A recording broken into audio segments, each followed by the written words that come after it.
مفتی صاحب، بہت سے لوگوں کے اوپر حج فرض ہوتا ہے. اللہ رب العزت نے اتنی مال و دولت دی ہے کہ وہ حج کر سکتے ہیں، لیکن اس کے باوجود بھی اس فریضے کی ادائیگی کی طرف ان کی توجہ نہیں ہے، بس ٹال مٹول کر رہے ہیں. تو ایسے لوگوں کے بارے میں کیا حکم؟ حج کے فرض ہو جانے کے بعد جلد از جلد اس فریضے کو ادا کرنے کی کوشش کرنی چاہیے. بلا وجہ تاخیر کرنا، ڈیلے کرنا یہ گناہ ہے. زندگی کا کوئی بھروسہ نہیں.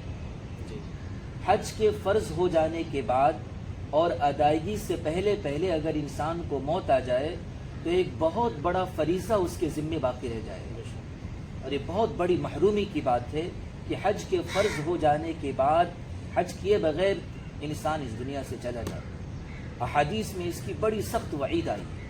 اللہ کے نبی نے فرمایا کہ من اراد الحج فلیتعجل، کہ جس کے اوپر حج فرض ہو جائے، حج کرنے کا ارادہ ہو، تو جلد از جلد اس فریضے کو ادا کرنے کی کوشش کرے. اللہ کے نبی صلی اللہ علیہ وسلم نے ایک دوسری حدیث کے اندر بڑی سخت وعید بیان فرمائی ہے ایسے شخص کے لیے جس کے اوپر حج فرض ہو جائے، بلا وجہ تاخیر کرتے کرتے وہ اس دنیا سے چل بسے. اللہ کے نبی نے فرمایا من ملک زادا وراحلة تبلغه الى بیت اللہ فلم یحج فلا علیہ ان یموت یہودیا او نصرانیا، کہ جس شخص کے پاس استطاعت ہو، طاقت و قوت ہے، حج کر سکتا ہے، لیکن اس کے باوجود اس نے حج نہیں کیا اور وہ مر گیا، اللہ کے نبی فرماتے ہیں کہ مجھے پرواہ نہیں کہ وہ یہودی ہو کر مرے یا نصرانی ہو کر مرے.